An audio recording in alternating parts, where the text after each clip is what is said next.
Hebrews chapter 3, verse 13. The Bible says, "But exhort one another daily while it is called today, lest any of you be hardened through the deceitfulness of sin. For we are made partakers of Christ if we hold the beginning of our confidence steadfast unto the end.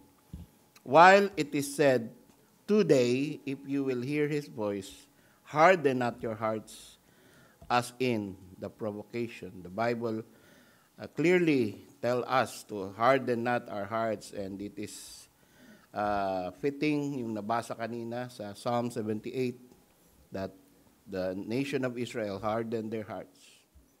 Ang ating puso po ay natural na matigas. Kahit po tayo ligtas na, ay may nananatili pa rin na matigas na puso sa lahat ng ligtas. Ang bansang Israel ay nakita natin, binasa natin, at pag tinuloy pa natin basahin yan, ay napakatigas ng puso kahit na ilang beses na ang Panginoon nagpakita sa kanila ng miracles. Sa atin pong panahon, nakita natin ang biyaya ng Diyos sa ating buhay, sa ating pamilya, sa ating pang-araw-araw, laging napapansin natin. Sana na ang Diyos ay mahabagin at maraming blessing na dumarating sa atin. Pag hindi nyo nanonotice yan, you have a hardened heart. Isa ka pa.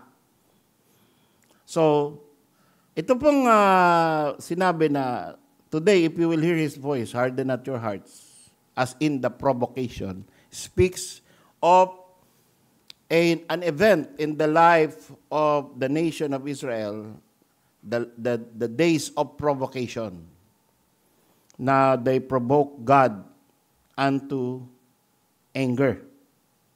Tayo po ay napoprovoke. Kahit tayo napakabait, karamihan sa atin, majority sa atin, ay mababait na tao dito sa church na to. Pero hindi naman laging kindness ang lumalabas sa ating bibig. Minsan tayo ay duduro, no? Nagkakaroon tayo ng masamang salita lumalabas sa atin dahil nasagad na, ika nga. Nasasagad din tayo. So we are provoked. Even inside our families, we are provoked. Kaya sabi ng Panginoon, provoke not your children to wrath. Fathers, mga tatay, huwag niyong bigyan ng pasakit ang inyong mga anak para sila ay hindi maggalang sa inyo. Yung mag-asawa, nagkakaroon din ng provocation. Kaya minsan nag-aaway sila, ay lalong tumitindi dahil yung isa ayaw magbigay. Galit na nga yung isa, lalo pang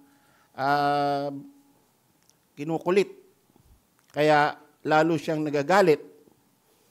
Imbis na scale down. No? Pagka tayo ay nagkakaroon na ng alitan, yung isa magbibigay.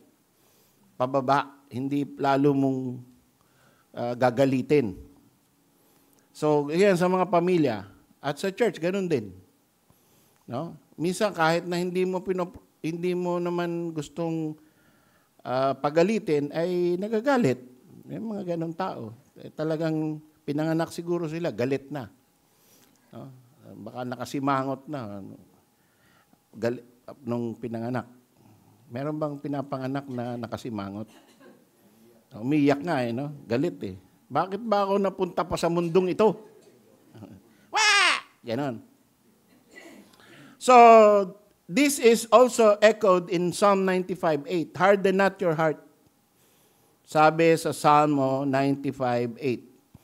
Harden not your heart as in the provocation, as in the day of temptation in the wilderness. So parang sa isip ng bansang Israel at sa isip ng Panginoon, masyadong matinding event ito sa buhay between man and God, between God and man, and between God and the nation of Israel, ay dumaan sa talagang parang halos gusto na ng Diyos ubusin. Uubusin ko na yan. Tumabi ka, Moises. Tumabi ka at ako'y talagang punong-puno na dito sa mga taong ito. Alam niyo ba yung salita sa Pilipino, nakakapag-init ka? No? Ako'y nag-iinit na sa'yo. Iinit na yung ulo. So, the Lord, ang tawag niya sa sarili niya, the Lord's anger was kindled like a fire. The Lord waxed hot. No? Nag-init ang ulo ng Panginoon. Siya'y na-provoke to anger. Ang gusto ng Panginoon, lahat dahil pinili niyang bansayan, ay blessing. Kung sana'y tatahimik lang sila, enjoy yung blessing. Tuloy-tuloy na eh. Kaso, meron talagang pasaway.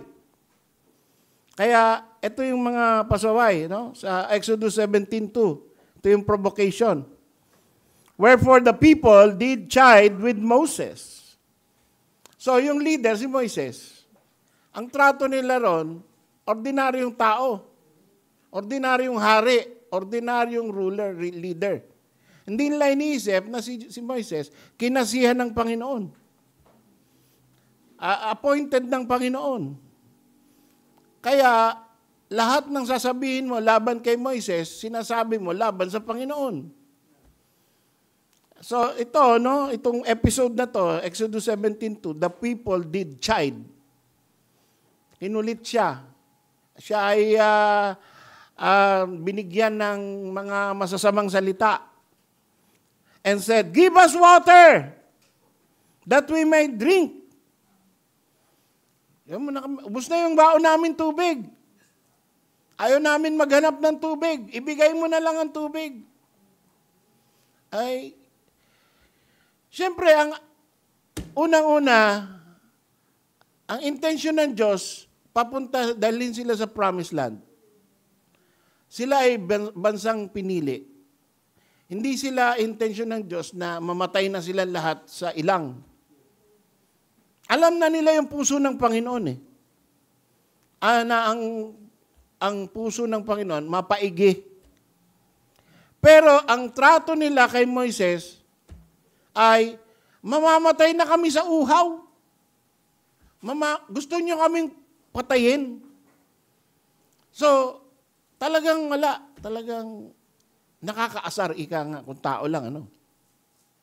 Talagang wala kang mapalang, ay, alam natin na mamaya-maya, tinan mo, magkakatubig tayo. Nauhaw ka ba? Mag-intay ka lang. Kasi hindi naman dinala tayo ng Panginoon dito para uhawin eh. Dapat ganun ang attitude, di ba? Kaso, complaint. Pag lumabas sa bibig, complaint. At ikumpara natin sa ating sarili, minsan ganun. Diba? Whether in church, in family, yung anak ko complain sa tatay. Ang tatay at nanay, ang intention lagi ng tatay at nanay, mapabuti yung kanilang anak. Pero, pagka yung anak nainggit na doon sa mga kaklase niya, kalaro niya, nakakainis namang bahay ito. Bakit naman wala akong iPhone 14, yung mga kaklase ko, lahat naka-iPhone na. Nakakaasar naman si Papa. Ang baong ko 500 lang. 1,000 lahat ng kaklase ko. Ako 500 lang. Ano mabibili ng 500? Hindi nga pwedeng pang Noche Buena yan. 500 ang baon. Ang samang ama niyan, napakasamang ama.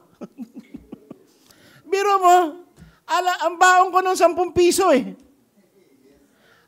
Galing ako ng Banawe, Quezon City, sa Taguig ako nag-aaral. 10 piso. Kasi 25 pesos lang, sentimos lang yung tren. Nandun ako sa Taguig. Nung high school, GIS. Kaya doon sa jeep nakalagay, upong GIS. Kasi pag umupo ka ng pag-anon, upong 15 na yun eh.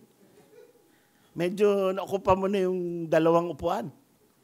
Upong GIS lang po. O, di ba? Tanda mo yun, Brother James?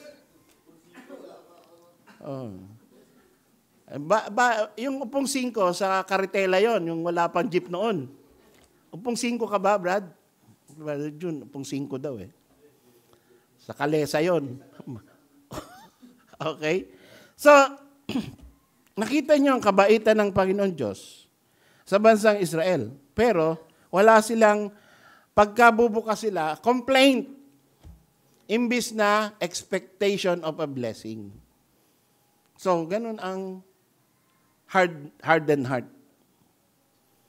At sabi, give us water that we may drink. And Moses said unto them, why chide ye with me? Bakit ako ang binibigyan nyo ng problema sa buhay ko? Eh, alam nyo naman kung saan nanggagaling lahat ng pagkain natin, ng inumin natin, ng shelter natin. Lahat yan galing sa Panginoon. Bakit hindi kayo sa Kanya humingi? Bakit sa akin kayo nagko-complain? Tapos sabi pa niya, dinagdag niya na rin, wherefore do you tempt the Lord? So when you complain to me about these things, the Lord is our provider, you tempt the Lord. So medyo ingat tayo sa mga complaint. Ha? Nakakainis naman tong ulan na to. May pasok ako. Hindi ako tuloy makapag-church. Umulan. Nakakainis naman. Nailimutan ko pa yung payong. Lahat nakakainis eh. No? Nakakainis naman yung sasakyan na to. Ang bagal. Lahat. Sobrang binibigyan mo ng problema na hindi naman dapat problema. Nag-iimbento na minsan tayo ng problema natin, kaya naiinis tayo. Pagdating natin sa church, imbis na blessed ka, asar ka na. Kasi dumaan ka sa traffic, dumaan ka sa, minsan nag-away kayo bago mag-church. Meron bang ganun dito? No? Pupunta sa church para ma-bless, pero since nag-away kayo, sira na araw nyo. So, ganyan po ang buhay ng tao, kahit Kristiyano, kahit na ang pabor ng Diyos ay sumasa atin. Sa Numbers 14, ganun din. And the Lord said unto Moses, how long will this people provoke me? And how long will it be? Are they? Believe me, for all the signs which I have showed among them. Because all those men which have seen my glory and my miracles which I did in Egypt and in the wilderness, and have tempted me now these 10 times. Nakakadami na sila, 10 beses na pala pinoprovoke ang Panginoon, and have not hearkened to my voice. How long shall I bear with this evil congregation? So, binibigyan mo ng pabor, hindi nila tinuturing na maganda ang ginagawa mo sa kanya. Ang tingin mo na sa kanya, evil. Eh, di ba ganyan din sa atin? No? Yung asawa mo, minamahal mo na ng todo, no? Sinisinta kita, di ka kumikibo, akala mo yata ako'y nagbibiro. Oh. So, pagka ganon, ini-snub ka, binibigyan mo na nga lang lahat ng pabor. Adi, evil. Evil woman. Lahat ng pabor binigay mo. Tapos hindi pa rin satisfied. Tinetempt ka pa rin. That's evil. Ang tingin sabi ng Panginoon, evil congregation, which murmur against me. Oh. I have heard the murmurings of the children of Israel, which they murmur against me. Hindi naman nila sinabi, ano bang klaseng Diyos yan? Diba? Sino yung nagsabi nun? What a stupid God. No? Ngayon, nakakulong. Ay, complaining against God, provoking God. And that's not good. If anybody will do that. Hindi na, pero, very daring lang yung mga ganun eh. Usually, magko-complain tayo dun sa buhay natin. At hindi tayo aware na ang complaint natin against the pastor, against the head of the family, is a complaint against God. They complained against Moses eh. Hindi naman, ano bang klaseng Diyos meron tayo? Hindi naman ganun eh. Ang inaano lang, Moses, ano na? Wala na tayong tubig. Eh sabi ng Panginoon, I have heard their murmurings against me. So, mag-iingat tayo sa murmur natin. Sa bahay, sa church, sa establishment, sa gobyerno. Ingat tayo. Because God might take offense sa ating mga sinasabi. Because even the government system ng ating bansa at ng lahat ng bansa, kung ano man meron. Sabi, di ba? He that fights against the rulers fights against God. Oh. So, kahit anumang gobyerno meron, pasakop ka at ingat sa pagko-complaint. Mag-ingat sa pagko-complaint. Government of the Philippines, government of the church, government of the home, government of the school. Kung ikaw ay empleyado, government of your company.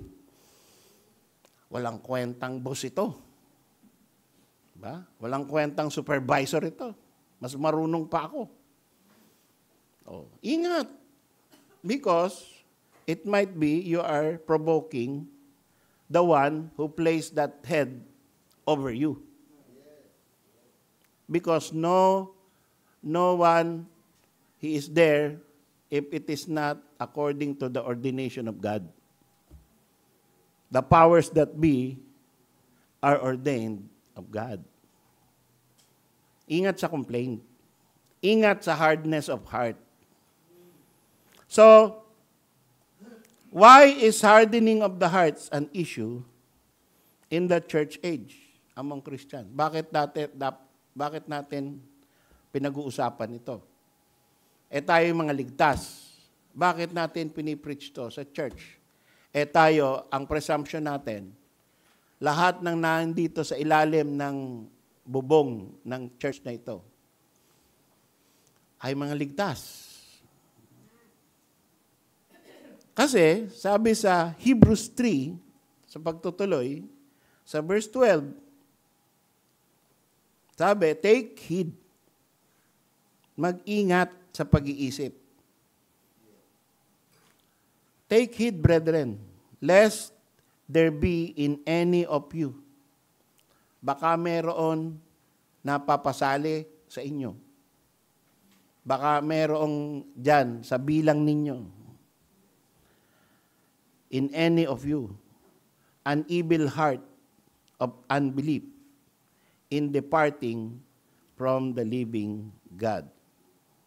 So ano ba yung tatlong uri ng puso na dinidescribe dito? Una, hardened heart. Pangalawa, heart of unbelief. Pangatlo, a heart departing from the living God. Yan tatlong puso na yan, hindi lang yan outside the church, inside the church, meron din daw. Kaya sabi, take heed. Huwag basta itatrato mo, no? In any of you, pasok sa loob ng church, member ng church, pastor ng church, leader ng church, in any of you, sa anumang estado ng buhay, baka meron. Kaya ingat. Dahil kung merong hardened heart dito sa ating kapaligiran, hindi dapat sundan yung kanyang hardened heart. At kung aware ka na, or may suspetsa ka, pwede mong kausapin, or pwede mong i-rebuke, or pwede mong i-exhort, or pwede mong iwasan. para hindi ka mahawa sa kanyang complaining heart. Ingat tayo sa mga naririnig natin na complaint. Ano ba yan? Ang haba-haba ng preaching. Ano ba yan? Late na naman tayo. Dapat tapos na. Ano ba? Ano ba yan? Hindi maayos ang papatakbo. Ano ba yan? Yung MC, yung kumanta, yung lahat hindi maganda. Hindi siya kontento. Kaya ang tawag ko dyan simang. Lagi nakasimangot. Simangot. Mag-ingat kayo sa mga makikita mo naman, alam mo naman itsura ng nakasimangot, di ba? Oh. At saka alam nyo rin yung nagkukunyari, ngiti, pero simang. Ganyan yun, no? Yung kabila, nakatabingi. So, pag ngumiti yan, maiksi lang. Ganyan, no? There's a welcome. Maiksi. Kasi ayaw talagang ngumiti, kaya lang, welcome here, Diba? So, mahalata mo yung hardened heart, complaining heart, a heart of unbelief, and a heart na pinakamalala is a heart that departs from the living God. Take heed! Mag-ingat! Huwag pamarisan ang mga ganyan. At baligtad dapat ang attitude mo. Hindi, huwag mo samahan, huwag mong awayin kasi mapahawa ka na. Diba? May nakita kang simang, ay, simangot ka na naman, ano ka ba? Di dalawa na kayo simang. Diba? Hindi ka marunong mag-rebuke Oh? Diba? Kanina nung tayo, diba? Ligaya ng buhay. Yung iba, yung mga babae, may banal na halik Diba? May yakap. O, diba sabi sa Roma 16:16? Magbatian kayo ng mga banal na halik. Ang iglesia ni Kristo, ang mga iglesia ni Kristo ay bumabati sa inyo. O, ano ang tunay na iglesia? SGBCI. Diba? So, bakit? Nagbabatian tayo ng banal na halik. O wag lang yung lalaki sa babae. Babae sa babae, lalaki sa lalaki. No? Sabi ni Lito Bisaya, pati babae sa lalaki daw, meron sila Kaya yung pastor, maganda yung babae. Pastor, mahaba na yata yung banal na halok mo. Napa-embrace na matagal Hindi na po yata banal yan. Kaya iwasan natin yung opposite sex, no? Yun, banal talaga yun. When you really express love for one another, salamat kapatid, nagkita tayo ulit. 'Di ba? So that is a sign, and it also helps to soften the hardened heart. When you come here and hindi maganda, no? Natalo ka sa bingo, natalo ka sa mahjong, dumating ka rito, tiningnan mo yung lottery ticket, talo ka na naman. Malas. No?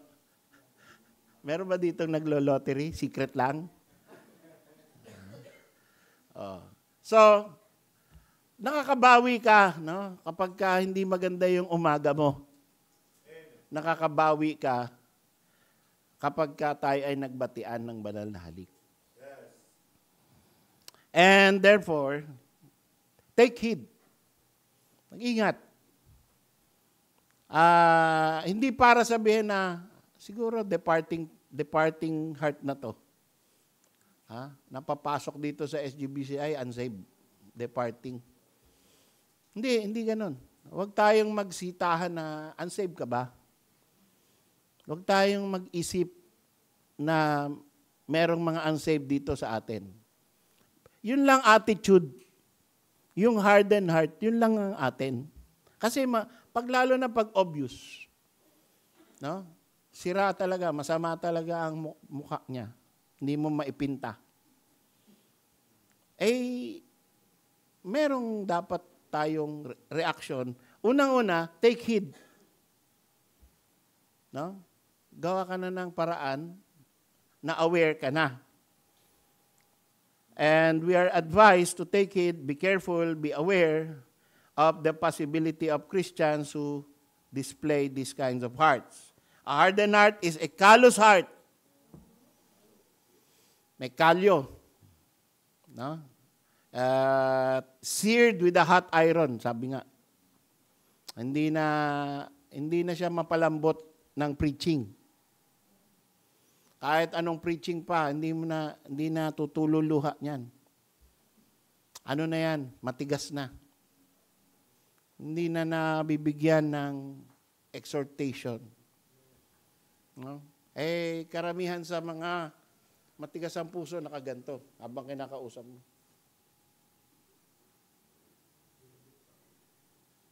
Aber? Okay. Nakataas yung kilay na gano'n. Yan. Meron bang gano'n dito? Ay, ikaw nakakross ka. Malamig ba? Malamig? Malamig lang. Hindi naman hardened heart. Si Brother James, napaka-soft ng heart niyan. Tuwa ako dyan. Kahit na noong nasa Riyadh kami, tinataguan ako niyan, lumambot din ang puso niyan. Na-discipline, lumambot pa din. At ngayon, kasama natin until the rapture comes. Diba? Kita mo, kung matigas ang puso niya, hindi na yan papakita dito. Ang layo pa niyan, tansa. Meron yun. Yung iba sa atin, ang lapit-lapit lang, late pa eh. Pero siya sa tansa galing, ang aga. Sakto. Inabot niya yung first song. Diba? So that is a good heart, a soft heart. But take heed, brethren, lest there be in any of you a hardened heart. And this hardened heart is callous, no longer able to be touched. No, hindi na yan ang hirap ng baguhin ng isip. Hindi na siya makaramdam ng repentance or the need to change his attitude or her attitude. Sana po walang ganyan sa SGBCI. At kung meron man, kung nararamdaman mo na parang tumitigas ang puso mo, ay mag-pray. Lord, tumitigas puso ko. Then, meron pang dinescribe, evil heart of unbelief. Ganito naman ang mukha nung may evil heart of unbelief. Nakaganyan. Ako nakikita ko lahat ng pagmumukha ninyo dito eh. Habang nagpipreach ako eh. Merong tumatango. Kaganyan. Natutuwa ako sa ganun. No? Tumatango. Naniniwala siya doon sa preaching. Praise God. May dating sa kanya. Meron namang nakatungo. Hindi mo alam kung natutulog o nagpe-pray.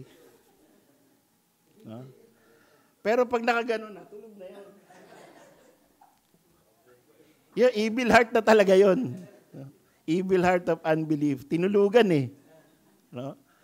Sumaklob dito si Satanas eh. So, walang banggitan ng pangalan. Ito naman. Naririnig ng buong church yan eh. Evil heart of unbelief. Nakaganyan. Umiiling pa talaga eh. Yung pag umiiling na, pinapakita na talaga sa pastor na hindi ako naniniwala dyan sa mga pinagsasasabi mo. No? Nakasimangot na nga, umiiling pa. Ang bihira yan talaga. So take heed. Mag-ingat tayo sa ganun. At papasukin tayo niyan. Sana, habang nasa Riyadh ako, hindi tayo mapasok. Yeah. So, ingat kayo. Sa yung mga caretaker dito, ingat. Ha?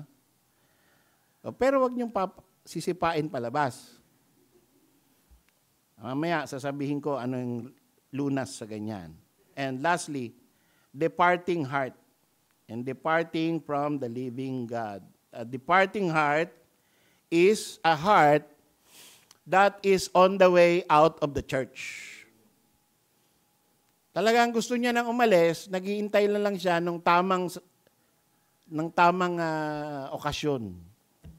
Yung tamang offense. Meron na siyang inisip. May plano na siya. Anong church pupuntahan niya? Ha? At anong gagawin niya ron? Nakaplanchado na yun.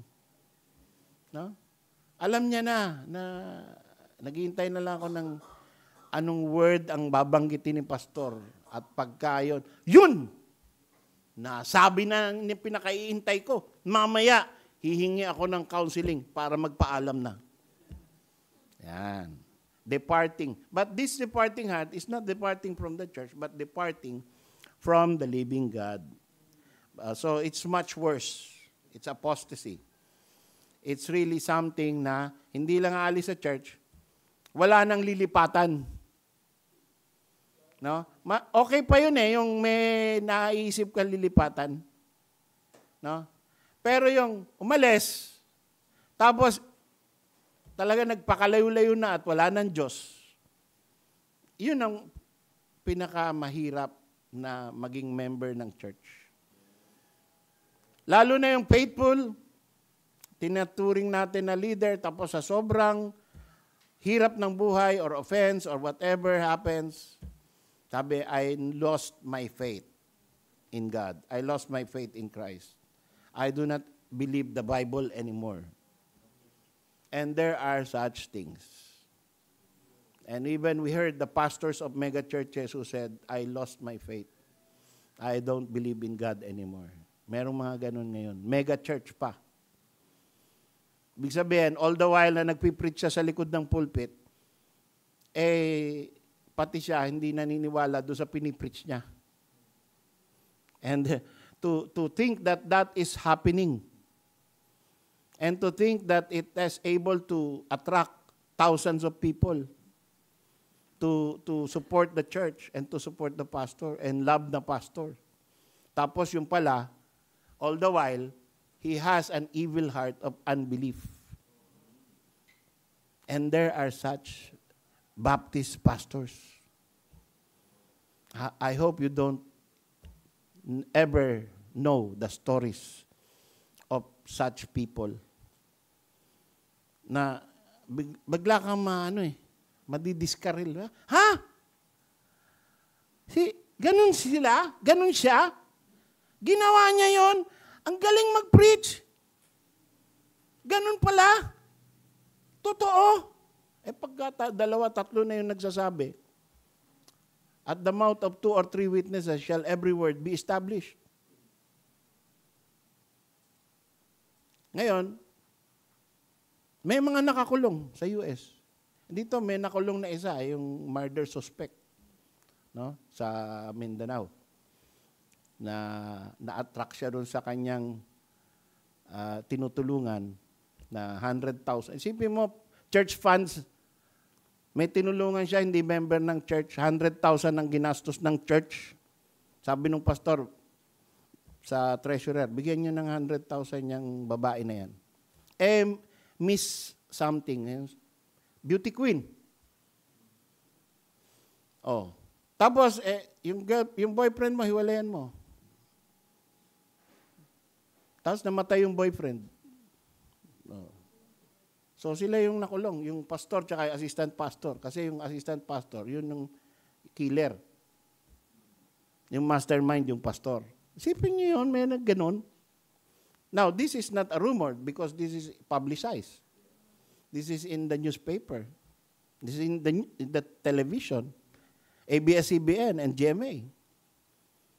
Pero, ang laki ng church. Ang daming tao, Baptist, Bible Baptist. Kaibigan ng mga kakilala natin na Baptist. Paano nangyari yun na may isang ganun na nagtuturo ng righteousness, salvation, gospel, right living, morality.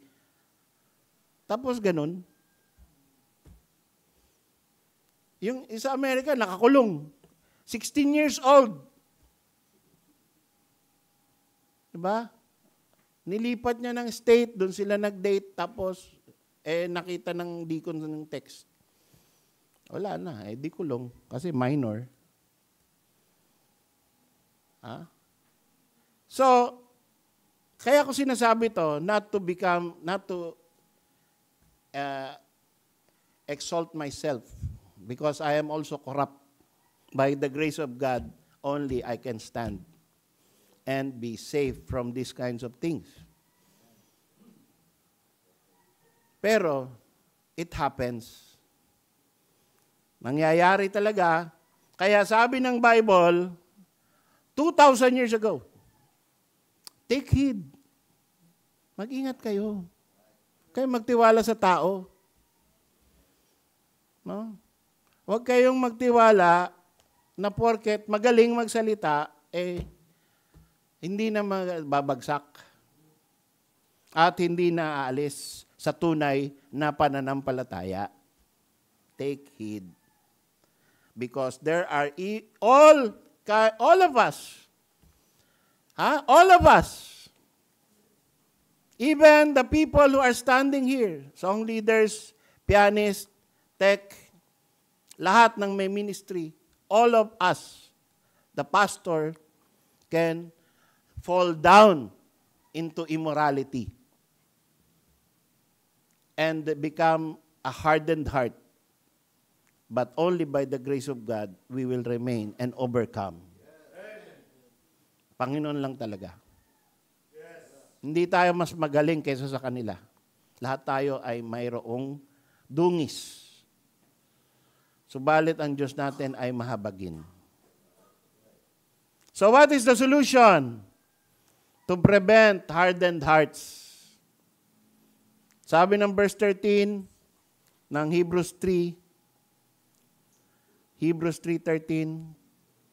but exhort one another daily, while it is called today, lest any of you be hardened through the deceitfulness of sin. Ang kasalanan, mga kapatid, ay madaya. Ang mga makasalanan ay mandaraya. At ang kasalanan mismo na nasa sistema natin bilang mga tao, dadayain tayo niyan. Ang puso natin, wag mong pagkakatiwalaan kasi madaya yan. Wag iwanan mo, lalo na young people. Makinig kayo sa akin, young people. Ang sabi ng young people, follow your heart. Na-vlog na podcast na yan. No? Follow your heart. Sundin mo yung puso mo. Kung anong gusto niyan, follow your heart. Just say yes. Just go. Go ahead. Yan ang sinasabi ng puso mo eh. No? Huwag mong labanan yan. Pero the heart is deceitful. The heart can be hardened. The heart can be taught to follow things which are not godly. Kaya pag sunod ka ng sunod sa puso mo, you will end up in a evil heart of unbelief and a heart that despises God. Yan ang mangyayari.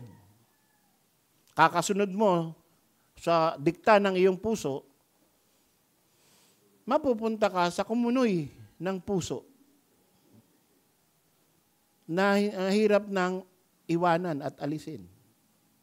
No? So, ang puso na nag-e-enjoy sa kasalanan ay nadadaya. Huwag tayong padaya. Kaya anong gagawin? Exhort one another daily. Ngayon, weekly, we exhort one another. 2 times a week, prayer meeting, and whole day ng Sunday. No? Huwag tayong mag-half day pag Sunday. Whole day. Kasi kailangan natin today to exhort one another. This is the height of our exhortation when the church gathers together to exhort one another. This is how we save ourselves from an evil heart, a hardened heart, and a departing heart. Yung mga nag-e-excuse, gumagawa ng excuse, lumalayo sa church. Yan yung mga candidates sa callous heart, hardened heart, evil heart, and departing heart. Pag umiiwas ka, pag sineset up mo yung sarili mo, paano ba ako makaka-absent? Paano ba ako na hindi nila masasabing nagba-backslide ako? Paano ba hindi ako attend muna ng church, lie low muna ako, pero hindi nila mahalata. May plano ka na. May bala ka na. You are beginning a trip to a hardened heart. And the end of that is a departing heart. So, baliktarin mo yan. Pagka naramdaman mo yan, pag pumasok sa isip mo yan, first of all, exhort yourself daily with a partner. Manap ka ng partner. Kung ikaw ay pinakamagandang partner mo, yung asawa mo, kung may asawa ka. Yung malang asawa, mag-asawa. Asawa na kayo. Lalo na kung of age na kayo. Kailangan nyo ng exhortation one another daily. Nung bagong kasal kami ni Luz, nakikinig kami ng DCAS. Daily. Nagpe-pray together kami daily. Nung lumabas na yung anak namin, ganun pa rin. Nung lumabas na yung 3 anak, ganun pa rin. Meron kaming daily devotion. So, yung mga anak namin, kahit saan mo pag-aralin, whether Catholic school or public school, hindi sila naapektuhan ng pagmumura ng mga kaklase nila. At yung mga false teaching ng mga teachers nila. Hindi sila apektado. Kasi daily meron kaming exhortation . Tapos pagka Sunday, kahit na tulog pa si Kay, binibihisan namin sa tricycle yan. No? Natutulog pa ako wala, sinasakay ko na yan sa tricycle. Tara, church tayo. Doon na siya nagbibihis. Pagdating niya, pagbaba niya ng tricycle, ang sigla-sigla na niya. Takbuhan na sa kalaro. Yan ang buhay ni Keisha Grace. Alam nyo na. No? Kaya ako sinasabi yan, para gawin niyo yan sa mga anak nyo. Hindi pwede yung, malalate na tayo. Tulog pa yung baby natin 10 years old na, baby pa. Hindi mo hintayin na tulog pa yan. Gisingin mo, hilahin mo, bihisan mo. Paliguan mo kahit tulog. Diba? Magigising siya sa church na. Kasi huwag mo papabayaan yan na hindi nakaka-attend, no? Sa sobrang pagmamahal mo. Maling pagmamahal 'yon. Exhort one another daily with your husband, with your wife. Or kung single ka, with a prayer partner. No?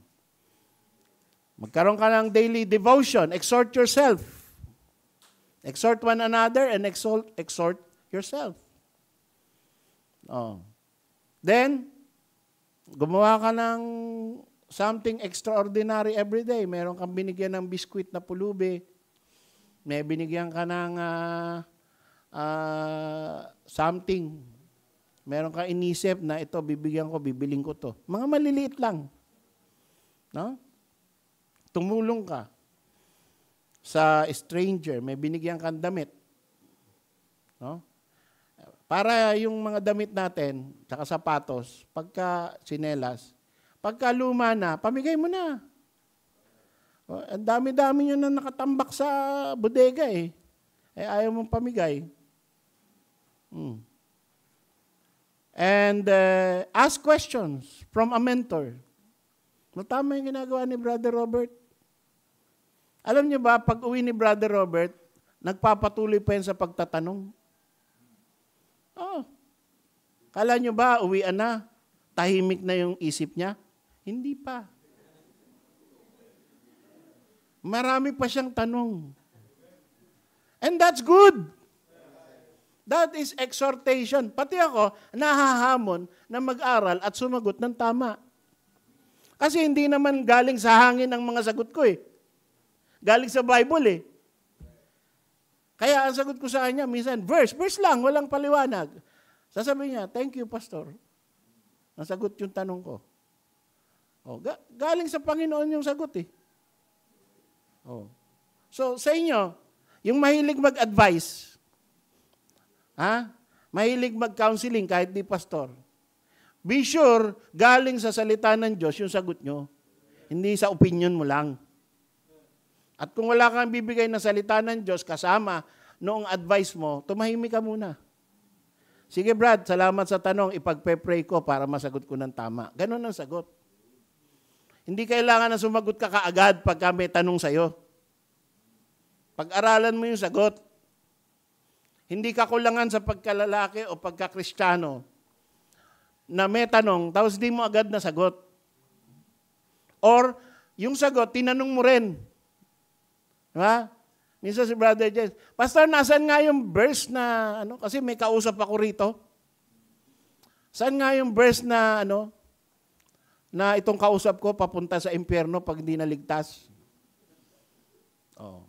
Ayan. The wages of sin is death. Thank you, Pastor. Alam ko na. Titirahin niya na yung kausap niya.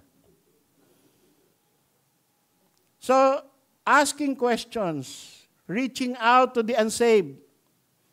Hindi ka, pag nakakakita ka, kahit depressed ka, nakakakita ka ng niligtas ng Panginoon sa harap mo, hindi ka magpapatuloy sa depression. Mahahamon ka dahil nakikita mo that the Word of God is quick and powerful and sharper than any two-edged sword. Makikita mo yung kapangyarihan ng Diyos. Dahil niligtas sa harap mo, hindi ka naman special na tao, special na soul winner. Pero kumikilos ang Panginoon sa kanyang salita. That is the solution to prevent a hardened heart. So, gawin po natin yan, mga kapatid. Magkaroon tayo ng exhortation daily. Tayo po tumayo.